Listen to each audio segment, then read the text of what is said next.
faut 5 à 20 ans pour faire un diabète installé. La phase de prédiabète, elle peut durer très longtemps. Profitons de cette phase pour prendre les mesures nécessaires pour ne pas devenir diabétique, puisqu'on est réversible. Parce que le diabète installé, lui, par contre, globalement, il est très peu réversible. AVS avec Philippe Robichon.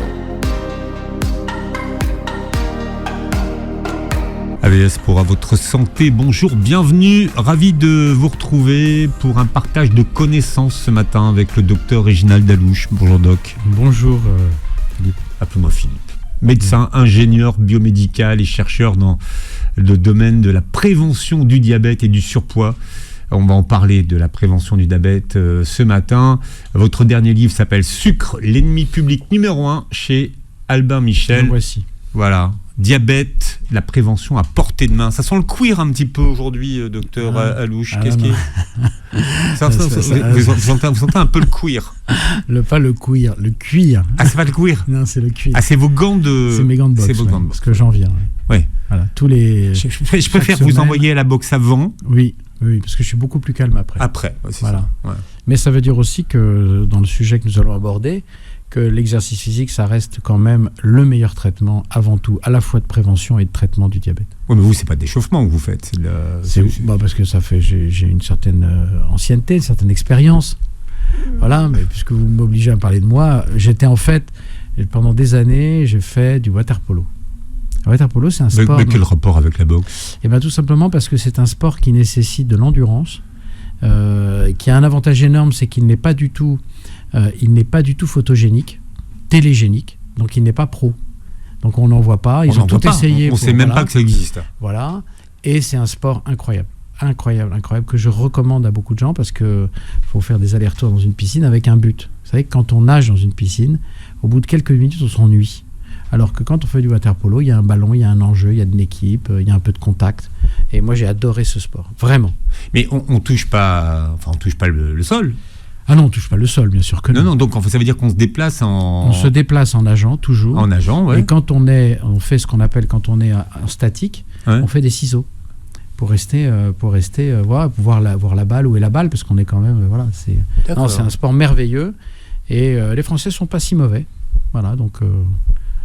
Voilà. Mais vous continuez à nager régulièrement. Oui, je continue à nager aussi, parce que la natation, c'est vraiment le sport où on peut faire de la performance sans se faire mal. Parce qu'à partir d'un certain moment, un certain âge dans la vie, on a parfois des problèmes articulaires, ostéo-articulaires.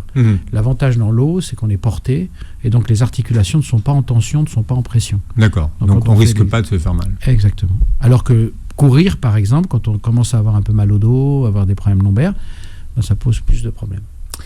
Il y a longtemps, docteur Alouche, quand on parlait de diabète, il y avait une zone grise qu'on appelait le prédiabète. Alors, on appelait ça le prédiabète, ou alors la phase de résistance à l'insuline ou d'intolérance au glucose. Oui, absolument. Maintenant, on appelle ça le prédiabète, mais c'est la même chose. Voilà, le prédiabète. Alors, le prédiabète a eu sa mode dans les années 70. Après, il y a eu résistance à l'insuline. Après, il y a eu l'intolérance au glucose. En fait, sous ces termes se regroupe le même phénomène. C'est qu'à un moment, les muscles qui sont les plus consommateurs de sucre, de glucose, eh bien, en captent moins dans le sang. Voilà. Donc, comme ils en captent moins dans le sang, le pancréas qui doit fabriquer l'insuline, parce que l'insuline, c'est une hormone absolument reine, cette hormone, elle fait 3 choses. La première, quand vous avez du sucre, vous avez mangé, on va faire encore plus clair. Vous mangez du sucre, au bout de 20 minutes, il se retrouve dans l'intestin grêle, il est passé dans l'estomac, il se retrouve dans l'intestin grêle, et là, il est capté par l'intestin. À ce moment-là, il va dans le sang, puisque tout ce qui est capté dans l'intestin va dans le sang. Et quand il est dans le sang, eh bien, il circule dans le sang. S'il ne se passe rien, il reste dans le sang. Le sucre augmente dans le sang, ce qu'on appelle l'hyperglycémie. Je rappelle, glycémie, glucose, le sucre, hématie, le sang. Donc, c'est le taux de sucre dans le sang. Voilà. Pourquoi hyper ? Hyper, parce que la normale, c'est entre 0,7 g par litre et 1 g par litre. D'accord. Ça, c'est la glycémie à jeun, donc quand on n'a pas mangé. Quand on a mangé, on peut monter jusqu'à 1,40, 1,50 g par litre. Voilà, 1,5, plutôt 1,4. Voilà. Alors, donc, quand on est en glycémie augmentée, à ce moment-là, le pancréas, qui a des petits capteurs, des détecteurs, va sécréter une hormone qui est fondamentale, qui s'appelle l'insuline. Cette hormone, elle a 3 missions. Il y en a deux qui sont connus, mais la troisième est moins connue, mais elle est très importante. La première mission, elle fait rentrer le sucre qui est dans le sang, elle le fait rentrer dans les cellules. Elle a une petite clé, comme ça la cellule ouvre sa petite porte, et le sucre, le glucose va rentrer dans la cellule et la nourrir. Parce que dans la cellule, il y a une petite centrale thermique qui prend le glucose, ça s'appelle le cycle de Krebs, qui va prendre le glucose, il y a des petits enzymes et des machins, et il va faire l'ATP. L'ATP, c'est ce qui permet aux muscles de se contracter. Voilà, c'est très bête, hein. C'est comme ça que ça marche. C'est quoi la différence entre le sucre et le glucose ? Ah, alors le sucre... Je suis désolé, mais Non, parce que vous vous êtes repris là-dessus. Tout simplement parce que on dit souvent, on a besoin de sucre pour vivre. Non, on a besoin de glucose pour vivre. Ouais, d'accord. Voilà. Le glucose, c'est ce qui va permettre, c'est le glucose qui va rentrer dans ce cycle de la petite centrale thermique dont je vous ai parlé, et qui va faire l'ATP. Le sucre, c'est un terme générique, et dans le sucre, terme générique, vous pouvez avoir le sucre en poudre, qui est glucose et fructose. Vous pouvez avoir les sucres qui sont dans les yaourts, le lactose. Vous pouvez avoir le sucre des fruits, qui est le fructose. Donc en fait, les sucres, c'est générique. Mais ce qui nourrit la cellule, c'est le glucose. Donc vous avez même un tube digestif complet, avec estomac, duodénum, intestin grêle, côlon, qui, comment dire, son existence fait que vous allez pouvoir, à partir des protéines que vous mangez, des graisses que vous mangez, sont aussi capables de fabriquer du glucose. Il n'y a pas que les sucres que vous avalez qui sont transformés en glucose. On a ce qu'on appelle la néoglucogénèse. Néo, nouveau, gluco, sucre, génèse, génération. Voilà. Ce qui fait que si on n'ingère pas de sucre, l'organisme est capable de créer du glucose. Bah, bien sûr. Quand vous étiez dans les cavernes, comme homme préhistorique, eh bien, vous aviez quoi à manger ? Soit la chasse était bonne, vous mangez de la viande, soit vous alliez prendre des racines ou des baies que vous trouviez sur les arbustes à portée de main. Et donc tout ça était transformé en glucose. Donc je reviens à ma fameuse insuline. Donc l'insuline, elle fait rentrer le sucre dans les cellules. Donc le taux de sucre dans le sang va diminuer, forcément, puisqu'il rentre dans les cellules. Hein. Mais elle a une deuxième mission, c'est que les sucres non utilisés, qui n'ont pas été brûlés pour faire une activité physique, elle va les stocker dans des cellules spécialisées qu'on appelle les adipocytes. Adipo, grec, c'est graisse, cytose, cellule. Et elle va les stocker sous forme, ces sucres, elle va les stocker sous forme de graisse. Et c'est ça qui est un peu qui apporte la confusion, parce qu'en fait, les sucres sont souvent stockés sous forme de gras, de triglycérides. D'ailleurs, dans triglycérides, si vous entendez bien, il y a 3, glyc, sucre, glucose, et comme c'est glycéride, il y a un glycérol qui les relie.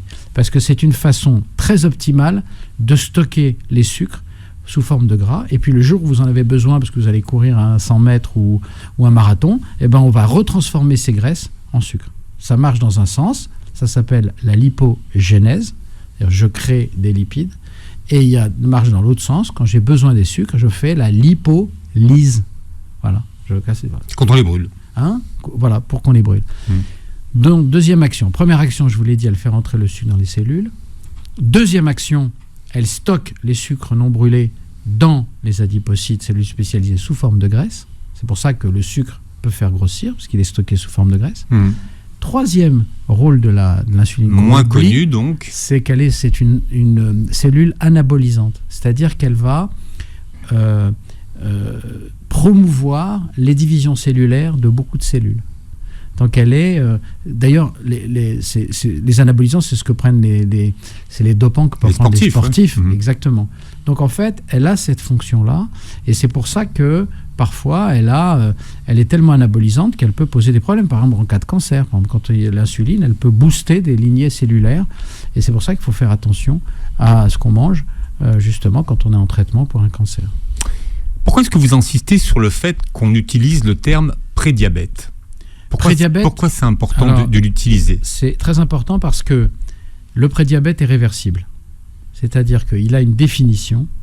Le prédiabète, la résistance à l'insuline, l'intolérance au glucose, c'est que votre glycémie à jeun, elle est entre 1,05 grammes par litre et 1,26 grammes par litre. Voilà. Et donc, c'est une zone grise. C'est pas normal, parce que normalement, vous avez vu, c'est autour de 1, bon, je dis 1,05, mais disons de 1,01 à 1,26, c'est cette zone grise. Ou sinon, il y a un autre test qui est l'hémoglobine glyquée, c'est-à-dire un test qu'on fait sanguin et qui permet de voir pendant 3 mois quelles ont été les moyennes des sucres. Donc, l'hémoglobine glyquée, la normale, elle est inférieure à 5,7%. Si vous êtes entre 5,7% et 6,4%, vous êtes en prédiabète. Si vous êtes au-dessus de 6,4%, vous êtes dans le diabète de type 2. On parle bien du diabète de type 2. Il y a plusieurs types de diabète. Voilà. Donc en fait, vous avez donc le prédiabète. Pourquoi c'est important et pourquoi moi je travaille beaucoup sur la prévention, c'est qu'il faut 5 à 20 ans pour faire un diabète installé. La phase de prédiabète, elle peut durer très longtemps. Eh bien, profitons de cette phase pour prendre les mesures nécessaires pour ne pas devenir diabétique, puisqu'on est réversible. Parce que le diabète installé, lui, par contre, il est difficile, il est réversible si on prend des mesures diététiques drastiques, mais globalement, il est très peu réversible. Voilà, c'est pour ça que pour moi, le prédiabète, c'est la porte d'entrée.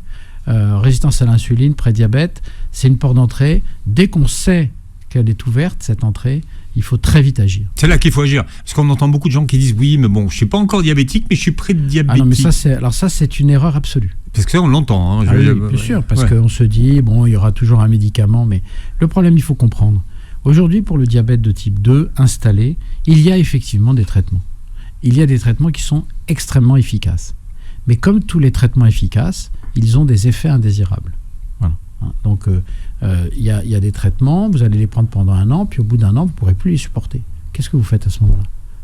Vous comprenez ce que je veux dire? Donc, il faut vraiment tout faire pour que la maladie ne s'installe pas. Oui. Alors, il y a en plus des facteurs de risque. Parce que si on a un parent diabétique de type 2, on a 30% de risque d'être soi-même diabétique de type 2. Et si on a 2 parents, c'est plus de 50%. Et si on a fait un diabète de grossesse et qu'on a eu un enfant qui, lui, n'a pas de souci à se faire, mais la maman a fait un diabète de grossesse, elle a 2 fois plus de risque de faire un diabète après 40 ans. Voilà. C'est ce qu'on appelle le côté héréditaire du diabète. Voilà. Et d'ailleurs, ce qui est intéressant, bon, je vous l'ai dit, il y a plusieurs types de diabète, on va rapidement les définir. Le diabète de type 1, c'est une maladie auto-immune. C'est un gamin, en général, c'est avant 20 ans. C'est un enfant qui fait une infection. Cette infection qui est souvent virale.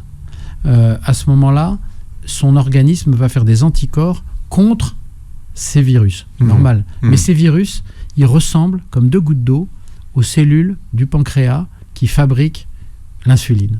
Et donc, il détruit son pancréas. C'est ce qu'on appelle une maladie auto-immune. C'est-à-dire que votre immunité se retourne contre vous. D'ailleurs, ça se teste très bien en faisant des prises de sang où on va rechercher ces auto-anticorps. Parce que vous savez, on est très inégaux devant en termes de santé, en termes de maladie. Il y a des anticorps comme les anticorps anti-GAD, GAD, anti-ZNT8, anti-IA2. On peut très bien avoir ces anticorps et jamais développer un diabète. Voilà. Mais donc voilà, ça c'est le diabète de type 1. Et donc ce diabète de type 1, comme l'enfant n'a plus, ou l'adolescent n'a plus d'insuline fabriquée par le pancréas, eh bien il faut qu'il se pique avec des injections d'insuline 3 ou 4 par jour. Voilà.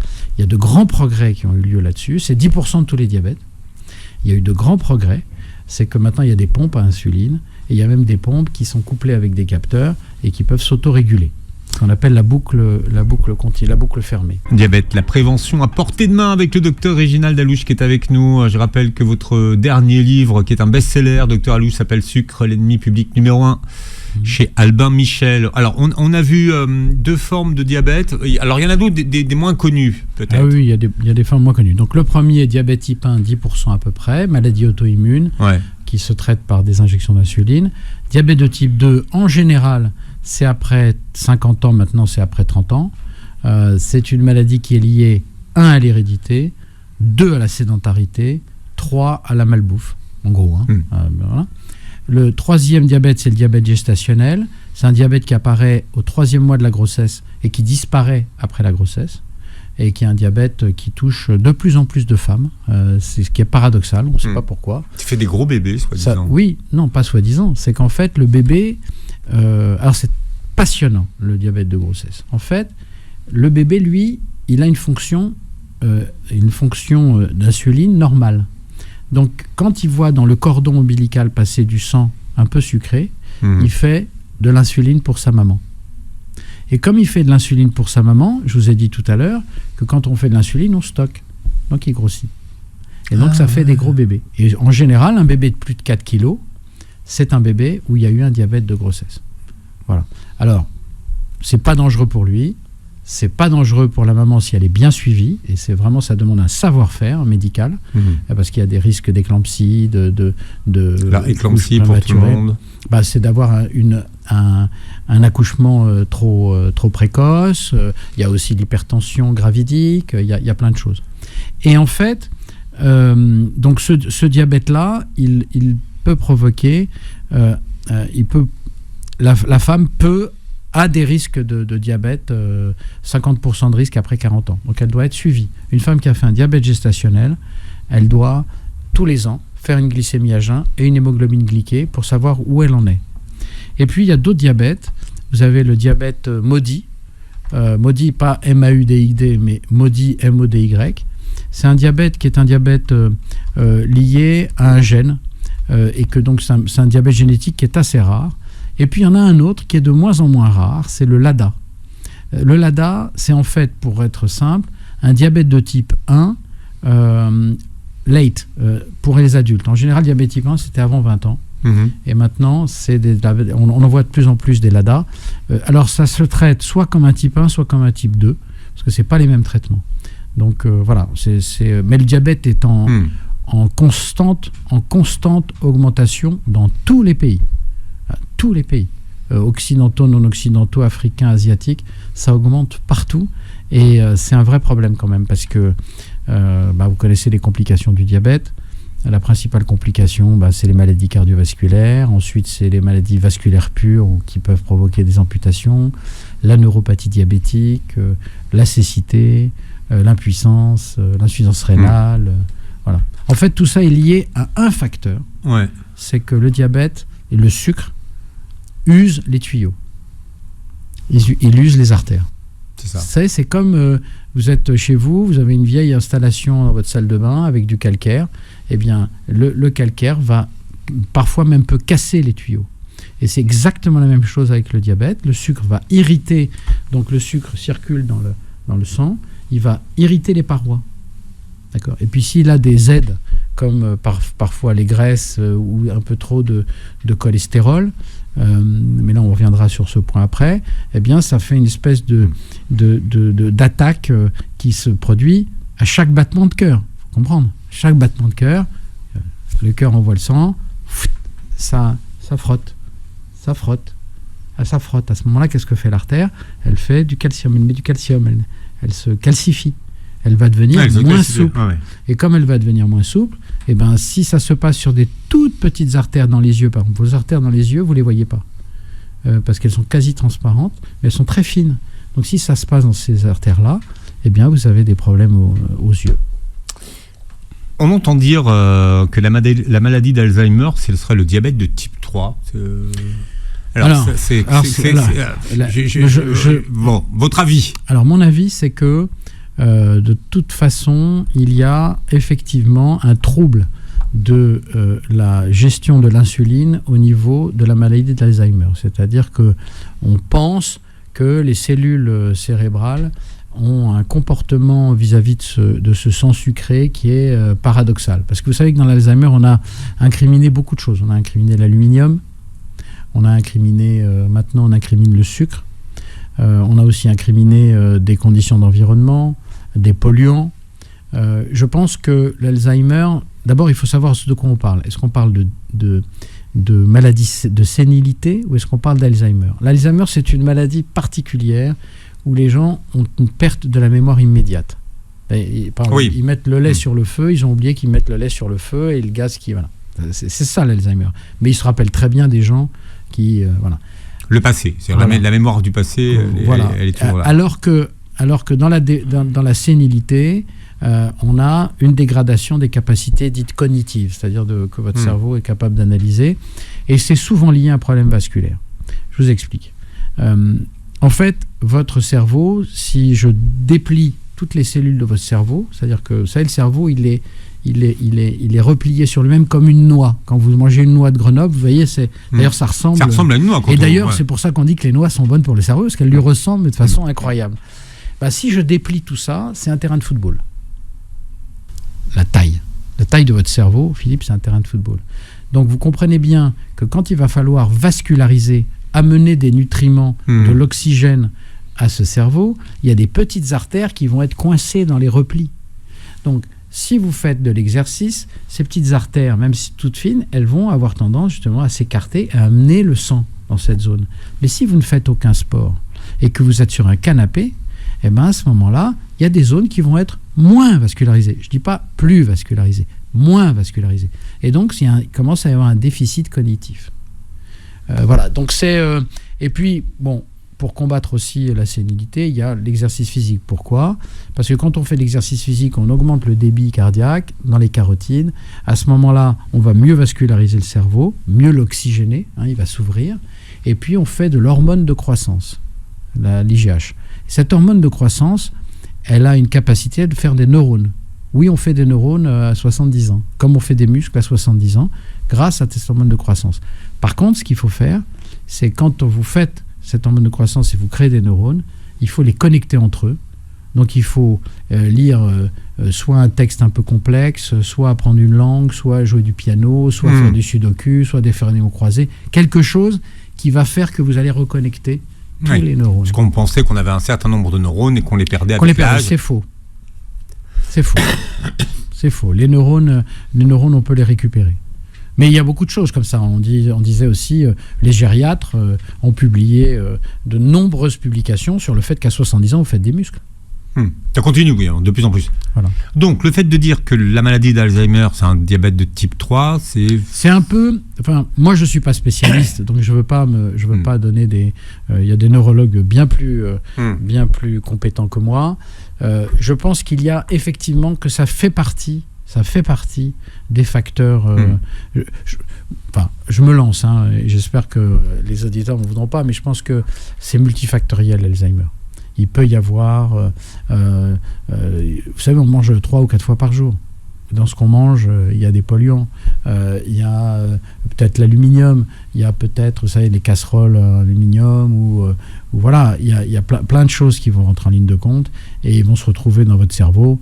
Et voilà, bien malin est celui qui peut dire aujourd'hui, est-ce que ça pourrait être peut-être viral aussi ? J'en sais rien, moi. Je trouve qu'on est très gentil avec les virus, mais les virus, aujourd'hui, ils sont probablement soit les causes, soit les déclencheurs de quelque chose. Donc, il y a encore beaucoup de travail. Il y a très peu de molécules antivirales. Donc, voilà, je crois qu'il y a beaucoup de choses qui pourraient être expliquées aussi par notre environnement. Nous avons des millions et des millions de virus dans notre corps. Millions. Donc... Alors, je vous ai demandé de venir avec un test reconnu au niveau international, Dr Alouche, le Find Risk, en 8 questions qui vous permet d'évaluer votre risque de développer un diabète de type 2 dans les 10 ans. Oui. Donc, test mis au point par une professeure de Finlande, dont j'ai oublié le nom, mais Jana Lindström. Voilà. J'ai dit que j'avais trouvé son nom dans votre livre. Jana Lindström, c'est vrai, mais j'avais oublié, je suis désolé. Et en fait... Alors, c'est pas un diagnostic, c'est une évaluation de risque. C'est une évaluation de risque, donc c'est très bien de le faire. Alors, je vais le faire avec vous. Donc, le premier critère, c'est l'âge. Et il y a moins de 35 ans, 35-44, 45-54, 55-54, plus de 54 ans. Deuxième critère, c'est est-ce qu'un membre de votre famille est diabétique ou pas ? Je vous ai dit qu'il y avait une forte hérédité. D'ailleurs, je voudrais juste faire remarquer quelque chose pour les gens qui ont des enfants diabète type 1. Souvent, ils sont confis de culpabilité. Et je voudrais juste leur dire que le diabète type 1, le facteur héréditaire, c'est 2,5%. Alors que je vous ai dit tout à l'heure... Sur le type 2, c'est autre chose. Sur le type 2, c'est 30%. Ah ouais. Et à 2 parents, c'est 50%. Donc 2,5%. Ça n'est vraiment pas la peine de vous culpabiliser parce que vous n'y êtes pour rien. Voilà. Mais je le dis parce que c'est des drames. Les parents se disent mais c'est nous qui avons donné ça à notre enfant et c'est pas eux du tout. C'est bad luck. Ça arrive, bad luck. Mais maintenant, il y a de très bons traitements et les enfants qui ont un type 1 aujourd'hui, ils ont une espérance de vie quasi équivalente à pas type 1. Donc voilà. Alors ensuite, le tour de taille. Alors ça, c'est ce qu'il y a de plus important. Parce qu'il faut savoir que le diabète, c'est le fils de l'inflammation, d'un corps enflammé et surtout d'un foie enflammé. Parce que c'est le foie qui régule la glycémie. Le pancréas fait l'insuline, le foie régule la glycémie. Eh bien, plus on a de gras dans le ventre, plus ce gras va envoyer des informations inflammatoires au foie et au cerveau. Et donc, il est très important de perdre le tour de taille. Tout le monde est fixé sur le poids. En fait, le plus important, c'est le tour de taille. Il y a des tailles qui permettent, par exemple, chez l'homme, il faut être en dessous de 100. Et chez la femme, il faut... 100 de tour de taille. 100 de tour de taille. Pris au niveau... Moi, je le prends au niveau du nombril, parce que le nombril est fixe, alors que parfois, on peut varier. Et puis, chez les femmes, il faut que ce soit en dessous de 88 ou de 80. Ça dépend des références, parce qu'aux États-Unis, c'est 88. En France, c'est 80, donc voilà. Mais en gros, il faut avoir une taille de guêpe. Alors, la 4e question, c'est effectuez-vous au moins 30 minutes d'activité physique par jour? Oui, non. Voilà. Alors, ça peut être... Moi, je suis un peu plus laxiste que ça. Je dis, est-ce que vous faites ou pas 150 minutes d'exercice par semaine? Parce que chaque jour, quand on a de l'arthrose, qu'on a 60 ans, ça peut être compliqué. Moi, je recommande par exemple de faire une journée de repos entre chaque activité physique. Voilà. Combien de fois mangez-vous des fruits et des légumes? Voilà. Mais par semaine? Tous les jours ou pas tous les jours? Ah oui, d'accord. Voilà. C'est ça. Vous a-t-on déjà prescrit des médicaments contre l'hypertension? Parce que souvent, hypertension et diabète sont liés. Vous a-t-on déjà découvert un taux de sucre sanguin élevé? Donc, vous faites un truc pour l'assurance, ils vous disent tiens, la glycémie. Voilà. Quel est votre indice de masse corporelle? Donc, ça, c'est ce qui permet de croiser la taille et le poids. Vous avez vu que le poids arrive en 8e question. Fameuse IMC. D'accord. Alors, l'IMC, c'est le poids en kilos sur la taille en mètres au carré. C'est-à-dire que si vous faites 80 kg à 1m80, vous faites 80 que vous divisez par 1,8 par 1,8. Et vous avez l'IMC. L'IMC, la normale, c'est 18 à 25, puisque c'est un rapport, il n'y a pas d'unité. 18 à 25. 25 à 30, c'est surpoids. 30 à 35, c'est obésité. Au-dessus de 35, c'est les obésités importantes ou morbides. Morbide, en médecine, ça ne veut pas dire qu'il va mourir. Morbide, ça veut dire qu'il y a des facteurs de risque associés, ce qu'on appelle les facteurs de comorbidité. Et puis, voilà. Bon, on a vu les... Et à ce moment-là, vous avez... Alors ça, vous pouvez le trouver sur Internet, le FINRISC, FINDRICSC, pardon. Et donc, c'est vraiment un bon indicateur. Ça ne veut pas tout dire. Il y a bien plus de questions à poser chez quelqu'un qui vient vous voir pour savoir s'il a un risque de diabète. Mais grosso modo, si vous avez des doutes, toutes les personnes qui nous écoutent, l'hérédité. Vos parents, oui, non. Si vous avez des parents diabétiques de type 2, là vraiment il faut bouger, il faut vous bouger parce que le diabète est en embuscade. Voilà, on parle de prévention diabète, la prévention à la portée de main avec le docteur Réginald Alouche. On l'a vu tout à l'heure, le test FINRISC. On vous le mettra en lien sous la vidéo, comme ça vous pourrez faire le... Faites-le, c'est simple, ça prend 5 minutes. Bien, on parlait de prédiabète. À partir du moment où on a ce diagnostic de prédiabète, quelle est la conduite à tenir pour inverser la vapeur? Alors, quand on a ce diagnostic, ce qu'il faut, la première chose, c'est qu'est-ce que je mange? Comment je mange? Quel rythme je mange? Ça, c'est la première chose à faire. C'est regarder, est-ce que je fais des erreurs alimentaires, pas d'erreurs alimentaires. C'est-à-dire que le principe de base, vous commencez quand même par l'alimentation. Par l'alimentation et l'exercice physique. En fait, moi, je ne disjoins jamais l'exercice et l'alimentation. Ça n'a pas de sens. Parce que si vous faites un régime, que vous perdez du poids, mais que vous perdez du muscle, c'est exactement ce qu'il ne faut pas faire. Donc, parce que vous allez fondre, et puis quand vous allez... Parce que l'habitude aidant, vous allez remanger ce que vous ne mangiez pas pendant le régime, eh bien, vous allez prendre du gras et vous allez reprendre du poids. C'est le fameux effet yo-yo. Donc, pas de régime alimentaire sans exercice physique adapté. Ça ne sert à rien, c'est même dangereux. Voilà. Alors, quels sont vos principes de base, docteur Alouche, pour gérer l'alimentation ? Pour gérer l'alimentation, d'abord, alors je sais que ça peut faire hurler, mais moi je suis pour la routine et les exceptions. C'est-à-dire routine, c'est-à-dire que moi j'ai une pensée nostalgique pour les cantines scolaires où il y avait un panneau à l'entrée où on savait ce qu'on mangeait lundi midi, mardi midi, mercredi midi. Voilà. Il y avait le menu de la semaine, voilà, qui était affiché. Qui était affiché. Et en fait, si vous voulez faire quelque chose d'efficace pour vous, vous faites ce menu sur 2 semaines. Vous vous creusez la tête en vous disant qu'est-ce que j'aime et qu'est-ce que je peux manger. Pourquoi ? Parce que ça va calibrer vos courses. Vous n'allez pas acheter n'importe quoi, n'importe comment. Vous allez acheter pour vos 15 jours. Et puis, une fois par semaine, vous faites un dîner sympa, social, familial, amical, et vous faites pas gaffe. Parce que c'est la soupape de sécurité. Mais l'organisme adore la routine. Quand elle est bonne, elle adore la routine. Alors, c'est quoi une bonne routine ? D'abord, c'est une vraie routine en termes de temps. Manger à heure fixe. Comme à l'armée, manger à heure fixe, parce que votre corps, il a besoin justement de cette régularité. Deuxièmement... Alors attendez, parce que maintenant, il y a beaucoup de choses qui circulent sur les heures à laquelle on doit manger. Oui. Alors, on mange tôt, on mange tard, on mange... Alors d'abord, il ne faut pas manger tard. Ça, c'est une règle, parce que pour une autre raison, c'est le foie. Votre foie, entre minuit et 4 heures du matin, il faut lui fiche la paix parce qu'il fait autre chose. Et il a horreur qu'on le dérange. Donc si vous voulez que votre foie soit capable de faire ça, son nettoyage, son auto-nettoyage à minuit, eh bien, il faut que vous ayez terminé de dîner à 8 heures, à 20 heures. Ouais. Ce qui est difficile parfois. C'est presque tard, même, moi, je trouve. Voilà. Mais pour les gens qui ont du transport, qui rentrent chez eux, c'est pas facile. Donc, en tout cas, ces 4 heures-là vont permettre de pouvoir déjà entamer largement la digestion et de faire que le foie aura déjà fait 80% de son travail. D'accord ? Donc, déjà, pas manger trop tard. Alors, il y a l'éternelle question, faut-il prendre un petit déjeuner ou pas ? Comme nous n'avons pas 3 jours de colloque à consacrer à ce point-là... mais qu'est-ce qu'on est revenu sur le petit déjeuner, repas obligatoire, repas idéal, non, c'est pas obligatoire. Voilà. On entend tout et n'importe quoi. Voilà. Non, c'est salé, non, c'est... En tout cas, je vais vous dire une chose, pour les enfants, il faut un petit déjeuner. Parce que sinon, à 11h, ils piquent tous du nez, ils ne comprennent plus rien, ils n'entendent plus rien à l'école. Il faut arrêter. Alors, les adultes, ils font absolument ce qu'ils veulent, c'est leur vie.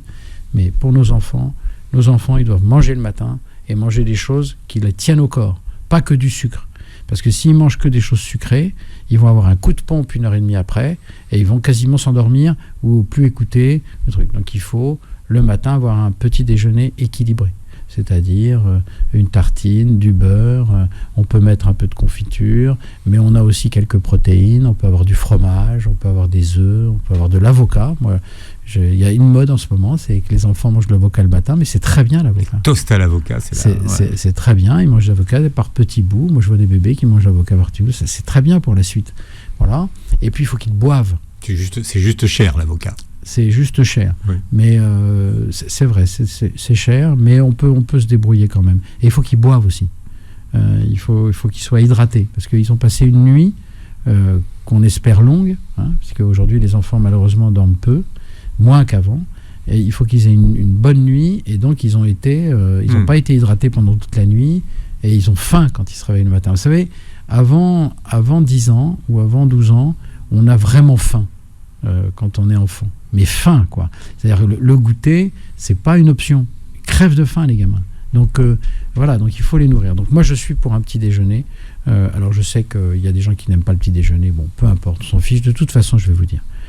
Quand on fait de la prévention, il n'y a pas une voie unique. Il faut écouter les autres, il faut se renseigner, et puis vous allez choisir ce qui vous va le mieux. Si ce que je dis ne vous va pas, vous choisissez une autre et qu'elle vous va, bravo, faites-le. Moi, je n'ai pas de dogme. En médecine, il ne faut pas de dogme. Il ne faut jamais de dogme. Donc voilà, ça c'est le premier point. Deuxième point, c'est manger des produits qui soient bons pour la santé. Alors, l'idéal, je vous dis l'idéal, mais moi je ne peux pas le faire, c'est de manger local et bio. Mais pourquoi local ? Parce que le bio, le vrai bio, quand parfois il peut flétrir sur les étalages. Les céréales, quand elles sont ensilées, il peut y avoir des développements de mycotoxines. Enfin, il y a plein de choses. Par contre, quand vous êtes ça local, vieillit vite, hein, ça vieillit très vite, hein, très vite. Les produits bio. Voilà. Donc, si vous avez la chance de pouvoir manger local, vous connaissez les exploitants, vous avez manger comme ça, c'est très très bien. Un petite remarque quand même pour le bio, faites attention aux gens qui utilisent beaucoup la bouillie bordelaise, qui est un fertilisant qui est une sorte de pesticide naturel, mais qui est très riche en cuivre. Et donc, il y a des taux de cuivre maintenant qui sont très importants. Donc, il faut, voilà, vous savez, le mieux n'est pas obligatoirement le bien. Hein. Donc, faites attention. Alors, je sais que quand je dis ça, les gens, ils vont me dire, mais comment voulez-vous que je sache tout ça? Moi, c'est pas possible. Donc, c'est vrai que c'est compliqué. Mais bien manger aujourd'hui, c'est devenu compliqué. Pourquoi? Parce qu'on est sur une terre qui a plus de 7 milliards d'habitants, qu'il faut les nourrir, et que donc, on va industrialiser de plus en plus. Il ne faut pas se faire d'illusions. On ne peut pas, pour chaque individu, ça ne se fera pas. C'est comme ça que c'est fait. C'est des industriels qui vont fournir de plus en plus. Et les industriels, ils ont quoi comme problème? Ils ont un problème de rentabilité, un problème de stockage, un problème de disponibilité, un problème de DLUO. Il faut que ça dure le plus longtemps possible. C'est le délai légal d'utilisation optimale, et ainsi de suite. Donc, faut pas rêver. On tire toujours sur les industriels, mais enfin, quand vous voulez qu'un gâteau reste un gâteau pendant 2 mois dans un étalage, et que le rouge n'aille pas dans le bleu, et que voilà, c'est comme ça. Par contre, le problème, c'est les additifs, les colorants, les pesticides, tout ce qu'on utilise. Et parfois, il y a des réglementations. La France est plutôt réglementée là-dessus, mais la réglementation ne peut pas tout.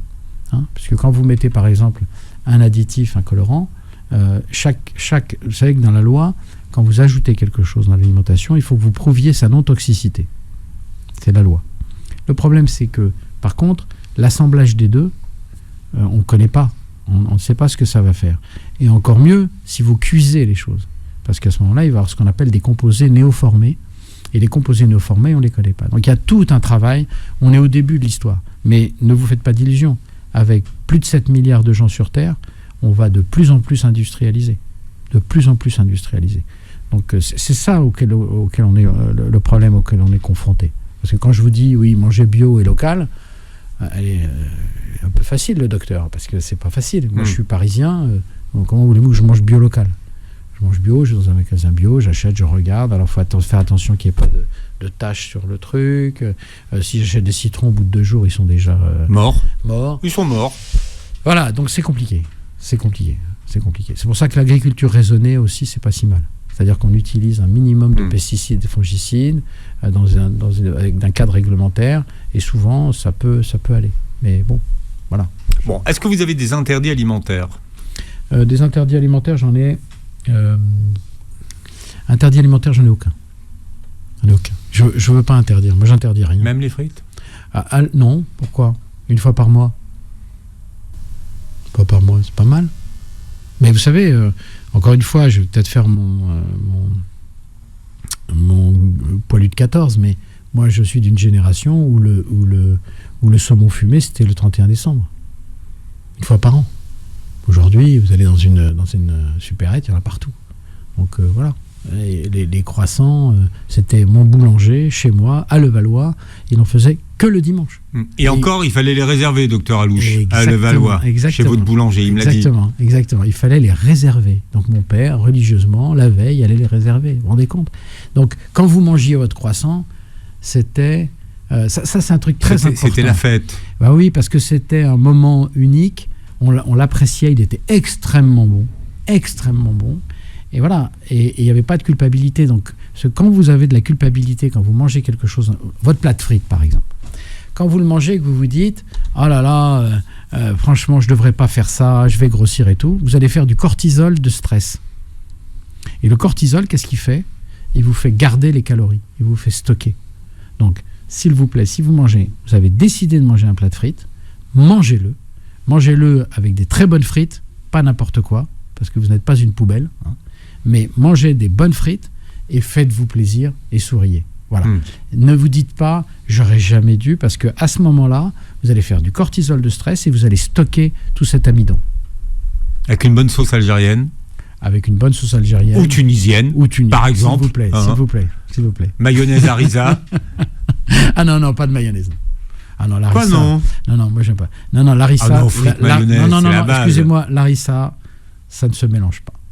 C'est quelque chose en soi. Non, je suis très. On fait pas ne une, me titillez pas sur Larissa. On fait pas une petite. Vous prenez de l'huile d'olive, un peu d'harissa, vous mettez un petit point d'ail avec un petit peu de sel. Ça suffit avec les frites. Non, pas avec les frites. Non, mais cherchez. Non, mais par exemple, vous pouvez manger ça avec des pois chiches. Et les pois chiches, vous mettez ça avec des pois chiches, c'est délicieux. En plus, les pois chiches, c'est 50% d'amidon. Tout le reste, c'est des fibres et des protéines. Et c'est des bonnes fibres et des bonnes protéines. C'est très roboratif, ça vous cale bien et vous vous êtes régalé. Voilà. Bon. Donc, pas d'interdit alimentaire. Non, jamais. Non. Si vous faites l'interdit alimentaire, si vous poussez l'interdit alimentaire, les gens vont dire, ils ne vont penser qu'à ça. Qu'à ça. Voilà. Ah, c'est pas bon pour moi, c'est pas bon pour moi. Vous savez, on a toujours tendance à se rapprocher du danger qu'on veut éviter. Toujours. C'est l'homme, il est comme ça. Donc, il ne faut pas ériger des aliments en produits dangereux. Voilà, ça c'est sûr. Alors, bien entendu, plus vous vous rapprochez, plus vous êtes sur un produit de plus en plus industriel, plus il faut faire attention quand même. Parce que, comme je vous l'ai dit, les industriels ont des impératifs de rentabilité, de conservation, de stockage, de facilité d'utilisation. Tout ça, ça a un prix. Hein. Voilà, donc, voilà.